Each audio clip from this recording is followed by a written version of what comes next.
America. Bonjour, hi, Canada. Hugh Hewitt from Studio West, live on this Monday after the Super Bowl. I must say, you can't ask for a better Super Bowl except for next year's when Nick Chubb will rumble for 200 yards and Myles Garrett will get 3 sacks, maybe 4.5. But this was a fantastic Super Bowl. Welcome back. You're on your way to work. You got to come down from all the guacamole and whatever beer you drank yesterday. It was a fabulous game, and I hope you enjoyed it. And the aliens let us play it. That was, up and down Saturday night when object number 3 appeared and then disappeared over Montana. But then we shot down object number 3, which I think became object number 4 over Lake Huron, which is the first time Lake Huron has made news since the French-Indian War. But I am very glad that we got another one. I want to know what you think is going on here. 1-800-520-1234. Been doing this show for 23 and a half years, been on the air since 1990. I have never done a UFO show. Why? Because I don't believe in them. And they don't worry me. But nevertheless, I just imagine if they land and they say, take us to your leader, they're going to be awfully surprised. Nevertheless, I want to know what you think. 1-800-520-1234. There's really only one story other than everyone saying to each other, what a great Super Bowl. U.S. military shoots down high-altitude object over Lake Huron on Sunday, from CNN. From the Washington Post, another aerial object, this time over Lake Huron, shot down by the military.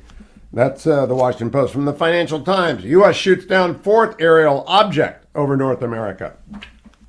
From the Wall Street Journal, U.S. shoots down another flying object over Lake Huron. That one was via an F-16. The other ones were via F-22s, I believe.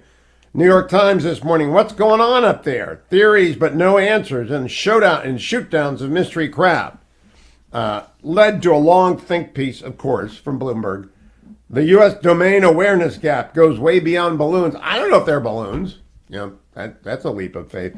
And then the serious stuff. And this is deadly serious. The Turkey-Syria death toll has passed, as of this morning, 23 minutes ago in the Washington Post, 36,000 people dead, 1 million people without homes. And other key developments, Hatay Airport reopened. Thus far, Food for the Poor and everyone else who's pouring aid. 1 million people homeless is so staggering. It's as great an immediate crisis in winter as I have ever lived through, and Food for the Poor and every other relief group in the world. But I know Food for the Poor works, which is why I've got the banner at the top of HughHewitt.com, and I sponsor with them annually a campaign for the hardest hit country in our hemisphere, but the hardest hit country in the world right now is Turkey and Syria. You can't get to Syria. The only people who can get to Syria are Doctors Without Borders and the UN. But Food for the Poor is up and working, and hundreds and hundreds and hundreds of you have stepped forward. Thank you. And whether you have given $10,000 or $10,000, thank you. Please continue to do so. I can run through for you the various developments. There are more than 4,500 search and rescue professionals, the people who do it for a living, not mothers and fathers and uncles and aunts and grandfathers and grandmothers digging in the rubble with their hands. But 4,500 professionals from around the world have gotten there. We've had some miracles over the weekend, babies, infants, small children. But mostly now I'm worried about the babies who don't have anything to eat and the babies who don't have any tents. And Food for the Poor is the way to help them. And if you are so inclined, let me give you the phone number. A lot of you decided to call on Friday. And I thought that's really, most of my people usually go to the banner at the top of HughHewitt.com. The phone number, if you want to use the phone number, is 855-359-4673. 855-359-4673. And when James Bond gets involved, you know the world is behind it. Daniel Craig, of course, James Bond, took to British TV to make an appeal. I got it for you. I want you to listen to it. Here's Daniel Craig. The casualty figures in Turkey and Syria right now are staggering. As the attempts to save more people under the rubble continue, the big challenge ahead is to help the millions who have survived it. Countless injured need vital medicine or hospital care, and those now homeless face the freezing winter without any shelter, food, or clean water. You can help them now by donating online. Whatever you can manage, every penny will make a difference. So please, donate now. Well played, Mr. Bond. And I hope all of you head over to HughHewitt.com or give a phone call to 855-359-4673. The millennials like to text contributions, so we even got a text number, and that is my name, H-U-G-H, Hugh, and the text is 91999. They'll send you back a secure link to donate via, with your help. You're saving lives in Syria, and thank you. China, by the way, got into the act on the UFOs. Claiming that it shot down an unidentified object in its airspace. That's just the China. Look, here are my theories. There are only 3 theories out there. Aliens. I don't believe in them. Time travel. All right. Very, very smart guy called me and we talked for 45 minutes on Saturday about his theory that it's the future reaching back to us to warn us about something. I said, why didn't they tell us about the Holocaust? It's a good point. And he said, maybe they did. Maybe we got it wrong and missed it. But we've got the technology now to understand it. I mean, very science fiction stuff.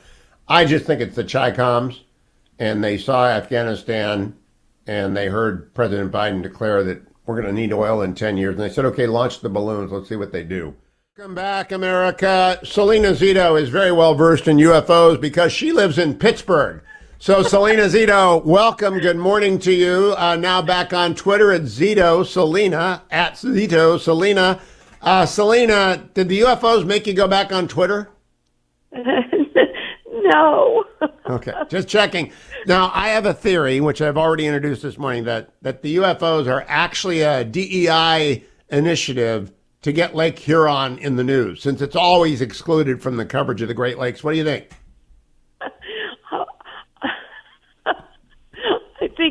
No, I don't think that's it. I can't even go with this.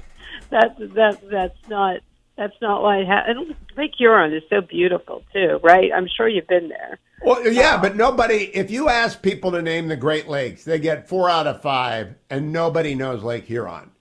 And it's just really, it's a 200-year-old problem that nobody cares, nobody knows where it is, and so finally we brought them into the front pages. I'm just trying to make all the facts fit.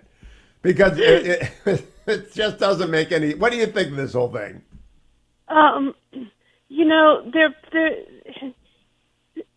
There's so many things to think of it. Part of it is very scary, right? You know, the idea that the Chinese or some bad actor is either leading us on a goose chase or actively spying us, or actively playing a game of catch me if you can, and just to see what our reaction is and what our resolve is. Yeah, they're learning how we respond to incursions into our airspace via various pathways. It is most definitely like the doctor tapping your knee and seeing if you move your foot. It is exactly that, and they've learned that we're not very fast and we're not very consistent. Right. I mean, our nimbleness has been tested, and we've turned out to be not that nimble at all. And that's the part that probably is most disturbing for most Americans. How we're watching this, I think, crosses all political points of view.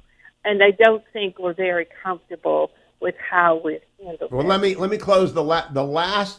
After the decision is taken, we're very good at hitting it with a sidewinder from an F-16 and whatever it is that F-22s shoot. And I know that they're picking Air Force pilots, not naval aviators, which is going to tick off the aviator community on the Navy. But we don't get to shoot very quickly. No, we lost number 4. You know, I wanted to be on the Nextdoor app in Bozeman, Montana so badly on Saturday night because you know how crazy Nextdoor is, right? Every little old lady in the neighborhood says, there's a coyote outside. So in Bozeman on Saturday night, it must have been wild. But then we lost it, and then it showed up over Lake Huron. Yeah. I mean, it could be actually over war in Ohio or If it's going there, it's going for the hot dog shop. It's just stopping by to get a bite. That's all. Or they're going to Sunrise Pizza. Yeah, absolutely. Yeah, it's really, and this story and our reaction to it is taken, I think, a lot of attention off of what's happening in East Palestine, Ohio. Yeah, fill us in on that. I don't know how toxic it is, and I don't trust media reports about it because every train crash is always, the end of the world. But this one looks pretty bad. What do you know about really that? Bad. It's really, really bad. They're not letting reporters in. I've been on the road for the past week, so I won't be able to hit East Palestine until Thursday or Friday. But and you finally pronounced it right. It's East Palestine. In Ohio language, it's like Vienna and East Palestine. People do not know how to talk Ohio, but you know how to talk Ohio, and you were being generous there to the non-Ohioans and the non-Yinzers. Tell people where it is. It is about 60 miles west of Pittsburgh. And it is a quaint little town. My great grandfather was the mayor of the small town right next door to it, New Waterford. Oh, cool! And we used to play East Palestine and East Palestine. Excuse me. Yeah, I'm trying to be. I've lost my Ohio accent. I still say Vienna, but it's also. Du Bois and not Dubois around here. Right. Well, Vienna is my favorite. When people hear that we call Vienna, Ohio, go Vienna Mustangs. That's just the way it happened in Ohio. It's our Scots-Irish heritage. The Scots chopped up a lot of very French-sounding names all across the Midwest. Yeah, there are so many different pronunciations in Ohio that people... Selena, I hope you get over there. Don't go radioactive on us. It's pretty bad, and I'm not surprised they're not letting reporters in. It's like we don't really need any reporters in Turkey right now, but I look forward to your column on it. Selena Zito is back on Twitter. Zito Selena, Zito Selena, and of course her website is selenazito.com. Go and check out whatever she writes. Got a lot of audio for you to play. Joe Biden gave an interview on Friday, and like I say, if the aliens say, take us to your leader, they're not going to believe it. They're going to say, come on now, really, we meant take us to your leader. We'll be right back, America. Hour number 2. Herman joins me of punchbowlnews.com. If you haven't subscribed to Punchbowl News, you're missing the opportunity to get a morning update on what's going on in D.C., although sometimes... Well, Jake, when you tell me Chuck Schumer's going on The View, I wonder, that must be a slow news day. I mean, it's Super Bowl Monday, so it is a slow news day except for the UFOs, right? Well, when the majority leader does anything, no matter who it is, I think it's something we should point out for our audience. And you know what, Hugh? The View has become kind of appointment watching for millions of people. So I think it's worth watching either way. Well, it'll be interesting to compare how that very left-wing venue treats Schumer versus, say, any other person who's even in the center. Jake, my latest argument about the UFOs is it's a DEI effort by the Great Lakes Division of Diversity, Inclusion, and Equity for Lake Huron. Have you ever seen Lake Huron in a headline ever before? Probably, yes, because I think there's oftentimes funding issues about various things that Lake Huron needs money for, but I don't know. I'm befuddled, Hugh, and this is going to be the talk of a lot of people on Capitol Hill today. Oh, it's a radio week. I did some show prep because the Turkey death toll is at 36,000 and 1 million people are homeless and Israel is melting down over the... There are a lot of good stories, but it's the only story that people are talking about other than Mahomes and whether or not the Eagles receiver was out of bounds. By the way, what'd you make of the two controversial calls? I thought they were both wrong. I thought the catch was in bounds because he had it on his helmet, he had it in control, and I thought the second fumble retumble by Conklin should have counted. So they both got screwed. What'd you think? Yeah, I kind of agree with you on that. Although the pass interference call, I kind of think was right.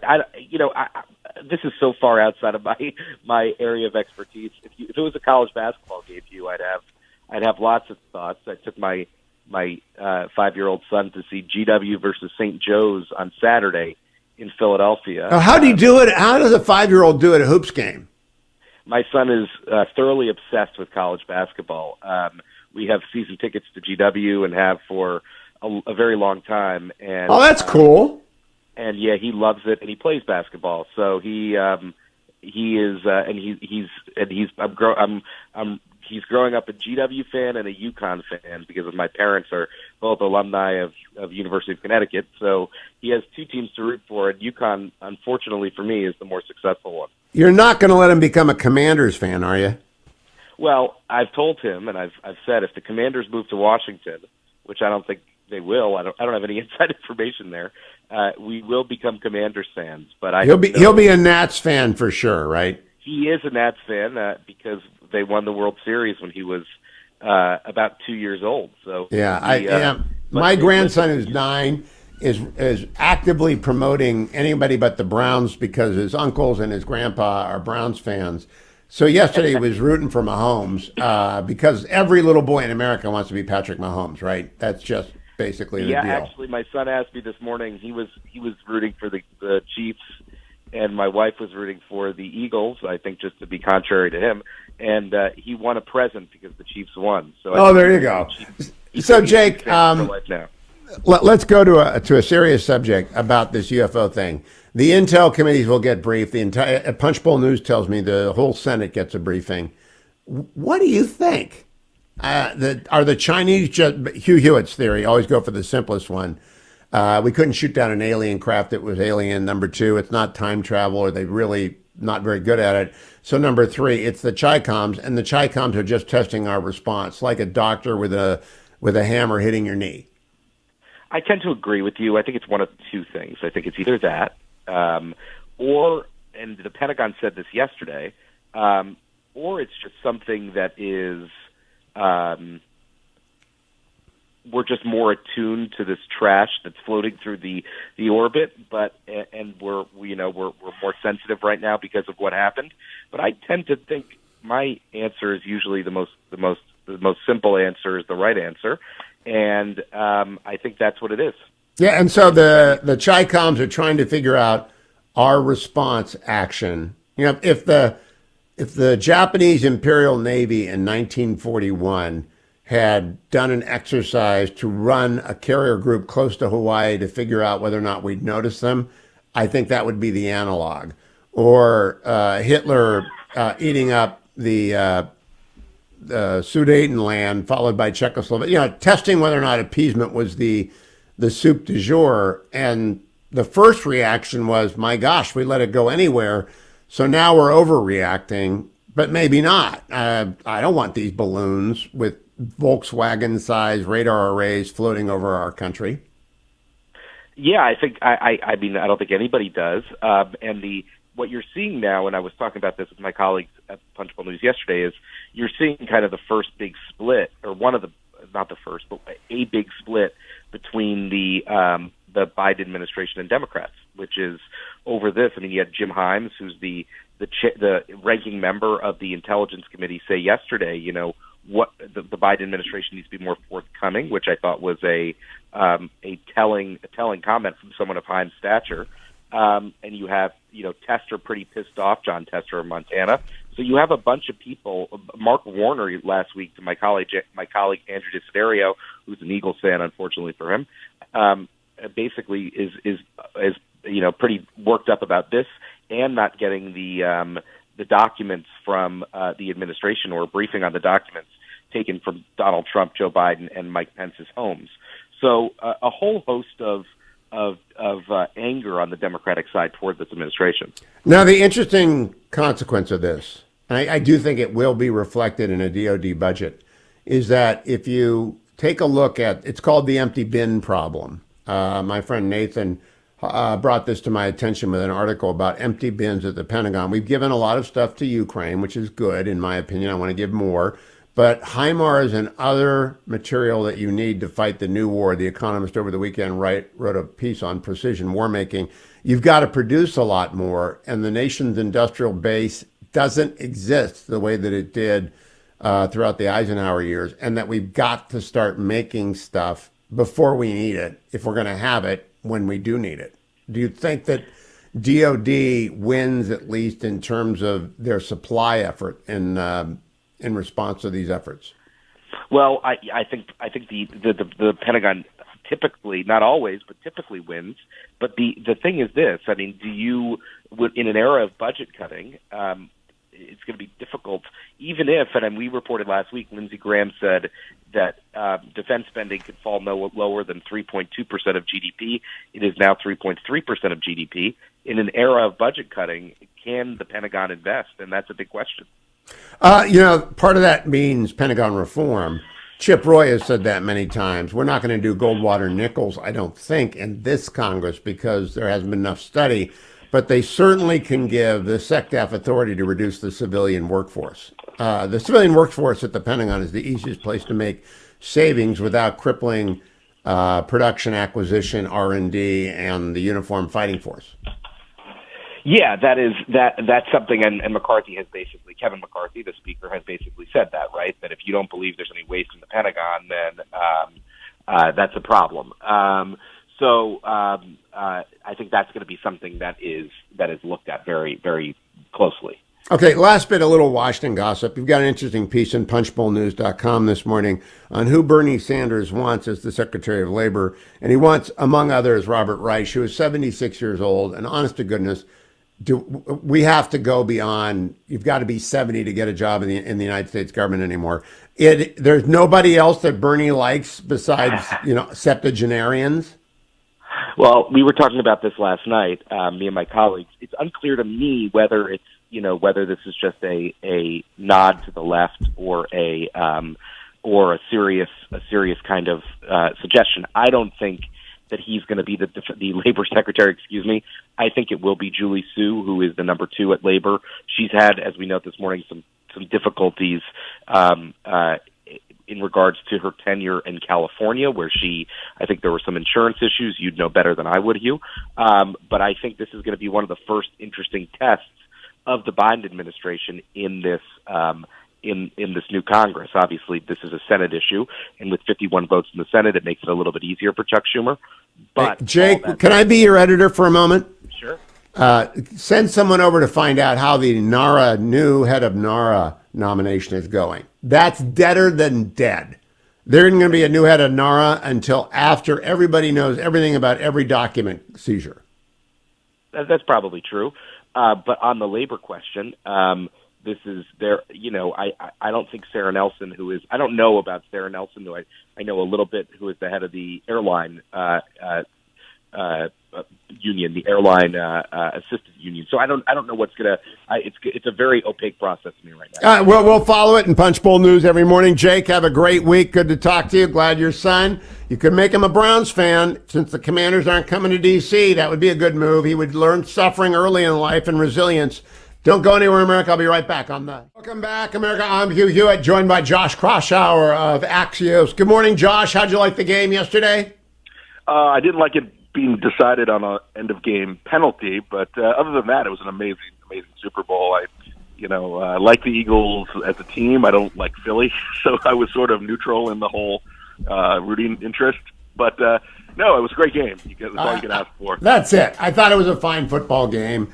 I thought most of the ads were beside the point. I'm going to talk to the guy who was part of the team behind He Gets Us ads next hour. Josh, my latest working theory on the balloons, or whatever they are, is that it's a DEI project to get Lake Huron some attention. They've never, ever... Have you ever seen Lake Huron in a headline ever before in your life?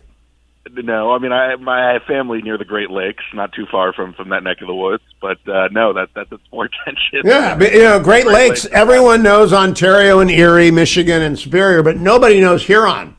Yeah, it's the lost Great Lake. So there you go. It's a DEI effort. So what do you think is the reaction to all this? Well, look, this is like a great mystery where, I think there's a lot of suspicion that China is somehow behind this, or that we're more attuned to these flying objects. I don't think they're surveillance vehicles. We're still trying to figure out what these latest objects that were shot down actually are and where they come from. But I feel like our antenna are more closely attuned to what's going on up in space. And look, Biden has been eager to to shoot these things down. And I hope we learn a lot more about what they actually are and what the threat they pose. You know what surprises me, Josh? I know we can shoot down stuff. That's why we got NORAD. And we can track Santa's sleigh. Are you surprised we can't collect them? You know, like we don't have a giant super scooper. In California, we have these super scoopers that dip down and get water and drop them on fire. Don't you think we should have like a giant super scooper to get them? You know, that sounds. There is an element of science fiction to all this. You know, and you would think we'd have some technology to do a better job actually getting the remnants of, you know, the balloon that fell in the Atlantic Ocean last weekend. Yeah, like this is all very new. We're kind of learning as we go along on not just what these objects are, but what the process is in trying to take them down. Have you ever read Blind Man's Bluff? I have not. Oh, it's the very best book ever written for civilians on submarines and what they do. But in it is the story of the Glomar explorer when the military went to Howard Hughes and said, we want to get the Soviet sub that sunk. And so that he created a pretend deep sea exploration platform, and we floated over where we found it, and we picked it up in two pieces, and we brought it back, and we got everything the Soviets didn't want us to have. So I guess there are no more Howard Hughes, or Elon Musk hasn't been tasked yet with how we grab these things.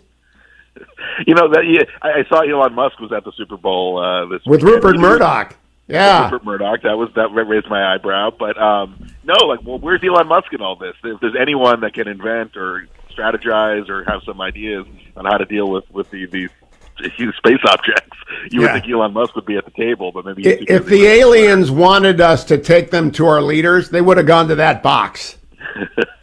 Yeah. Everyone reported to Elon Musk, and Murdoch. Those two together, that was maybe the most interesting, unremarked upon. Now it was being carried on Fox.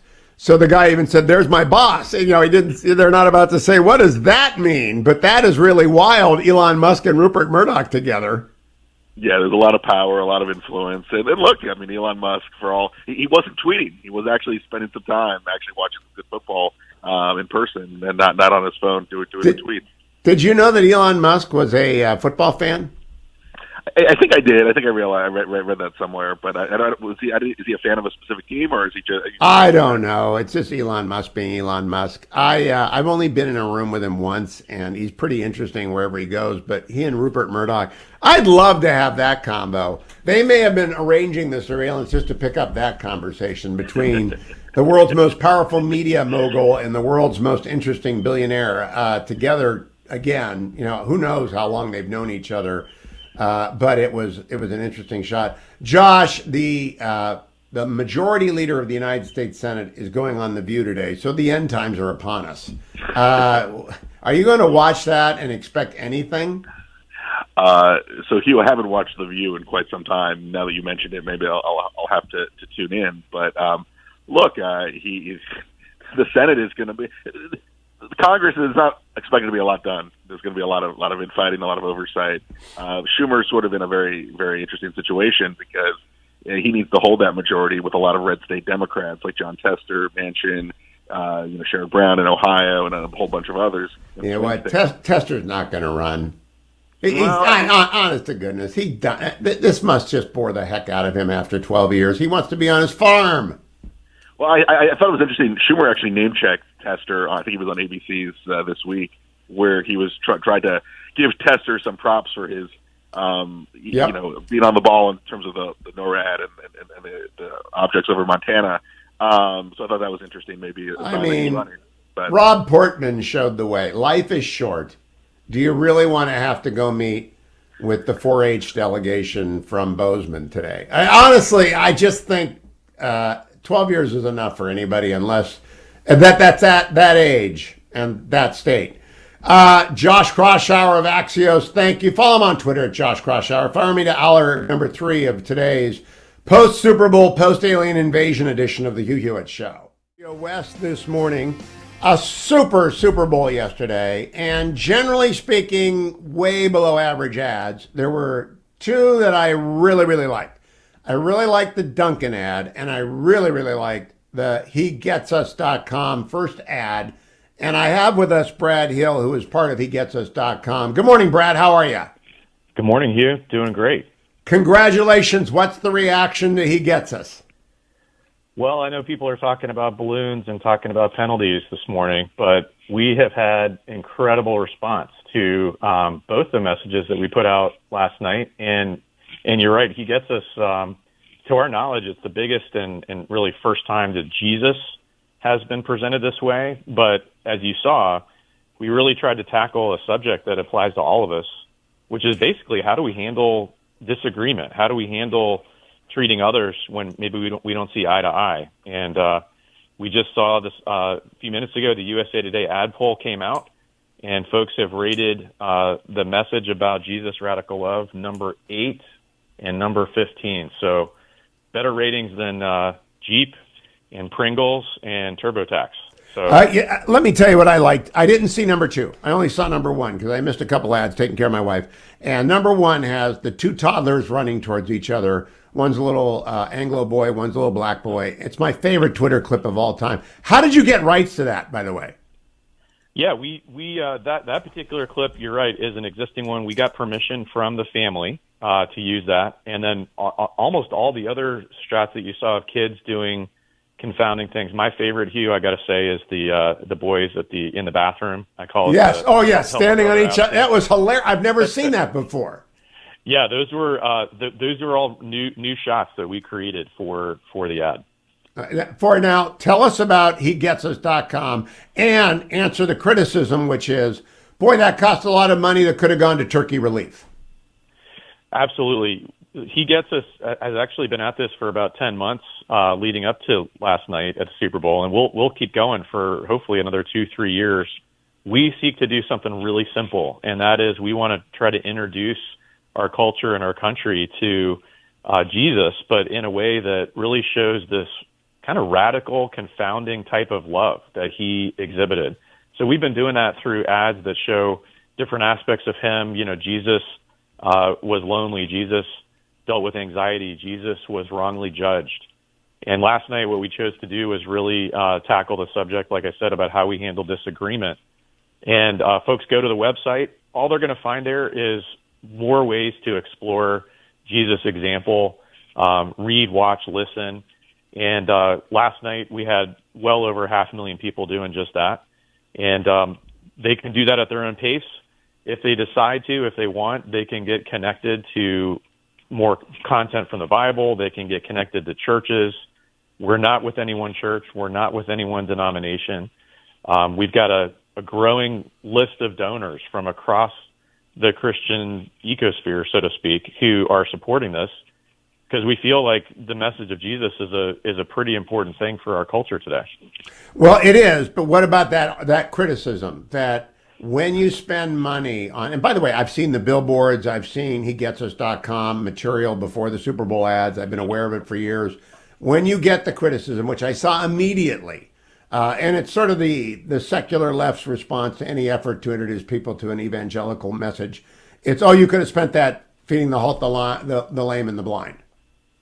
Yeah, well, you know, it does cost a lot to run these ads. It's true. But what we're trying to do is something that I don't think has ever been tried, and it's to really get this conversation going at a large national scale. So you gotta be able to pay for that. And the way we've designed it, and in fact, what's happening is as these messages get out, it's permeating conversations and it's starting to galvanize tangible support and acts of service everywhere. For example, there's churches and communities that have done large trafficking walks. We've seen people feeding and clothing folks in their communities, and they're starting to use the message and the brand of He Gets Us because our neighbors and our coworkers are starting to recognize this brand and this subject. So it allows them to do that in Jesus' name. We think we've actually heard from a number of pastors even since last night. We think that this is going to motivate a lot more acts of service because these ads are out there. So well, I think people are going to download it and watch it again and again. Have you ever heard the song "How to Measure a Life"? I don't think I have. Well, when you get a chance, listen to it, because that's my response to everyone who ever criticizes anything the church does or parachurch groups do, and that costs money. I said, how do you measure something? You don't, because the value of a soul is infinite, and therefore as C.S. Lewis said, you've never met an ordinary human being. They're either an eternal splendor or an immortal horror. You have no idea what that ad does in terms of changing the trajectory of lives, so you can't actually measure it. And I salute it because there's every Christian will understand the end of Matthew. There's one call to evangelize the world, and you did that last night. So, Brad, tell me about you. How did you get into this? Yeah, well, I work for an organization called GLOO, and it's spelled GLOO. And what we do is we help churches all across the country better connect. We help them connect to people. We help them connect to resources and ministry in various ways. I've been in some form of this for most of my career, and this project, this He Gets Us, we did not create it at GLOO, but GLOO is one of the organizations helping out, and we believe it's a gift. I mean, everything I've done in my career, I feel like has, in some way prepared me for this largest faith campaign in history. And what you said is spot on. I think, when you change the heart, which is ultimately what this message of Jesus' love does, you kind of change from within. There's no telling what kind of outworking that can create in people. And so as we think about measuring the success of this, and honestly, as our churches think about how we measure success, it's one life at a time. And the very first television special I ever did was on Greg Laurie, and it was for a PBS station in LA in 1992. And we followed Greg around the Harvest Crusade, and it had the most astonishing audience. PBS never gets a 1 share, and we had like a 2 share. Well, just watching Greg Laurie, and people love it. And then I went on to do Searching for God in America, and people loved it. And so I say to the critics, you have no idea of the demand signal out there, and nobody meets the demand signal in the church on that kind of level. It's kind of bold to go for a Super Bowl ad, Brad. Yeah, we did almost a year's worth of research, and folks aren't always so sure about the church, and they're not always so sure about Christians. But when we get to the subject of Jesus, it's a very positive response, actually, and even more so, people don't realize that when you just look at who Jesus was, the way He lived, what He taught. He dealt with all the same things that we deal with today. So whether you're talking about our younger generation or really anyone in our midst, they don't realize all the time that Jesus is relevant. And that's actually where the name comes from. He gets us. And with the people of research literally told us, here's how you can reach me. If you can connect Jesus to the stuff I go through in my life, you have my attention. Brad, who came up with I love it because it's 2-level. He gets us, meaning He understands us. He gets us, meaning He collects us. And so I love the name. Who came up with it? Who gets the cred? Yeah, we give credit to our agency. It's called Lerma. They had a great night. They had 2 ads for Jesus, and they had another ad in the Super Bowl. But they are doing just some masterful work. The editing was so superb. I've been in edit bays. People have no idea how long it takes to edit anything. And what do you get? 58 seconds on that ad? Is that what you get? That's right. Yeah, so you had 58 seconds, and you made. I couldn't count the cuts. I have to watch it more carefully today. Are they both available at HeGetsUs.com? Yeah, absolutely. And Hugh, you got to watch that second ad. That's the one that we've got a lot of people talking about this morning. And we had a cast of 140 people helping us create that ad, and credit goes to Lerma. They did wonderful work last night, and they came up with the name. GLOO is GLOO. How do you spell Lerma? Lerma is named after the founder, Pedro Lerma, Lerma. Lerma. Well, my hat is off because I know edit bay work, and the first one, which is the only one I thought, was just you have to see an image long enough, but not too long, and you've got to draw people in. And then you want them to go, and He Gets Us dissolves to Jesus, and I just thought it was masterful. Brad Hill, thank you for joining me. HeGetsUs.com. If you want to see the second one, I'm going to go watch it right now because I haven't seen it yet. Thank you, Brad. Don't go anywhere, America. I'll be back with updates on the news, the balloons, the Turkey earthquake, and much, much more. Stay tuned to the Hugh Hewitt Show. Welcome back, America. One of the great sponsors of this show is consumersresearch.org, a group that has been doing work on behalf of consumers for more than a century. Its executive director is the football knowledge deficient Will Hild, who went to the University of Florida, so he doesn't know anything about football. But we like Will as a guest. Good morning, Will. How are you? Good morning. It's good to be with you again. Now, Will, Consumers Research does a lot of work against ESG and against woke.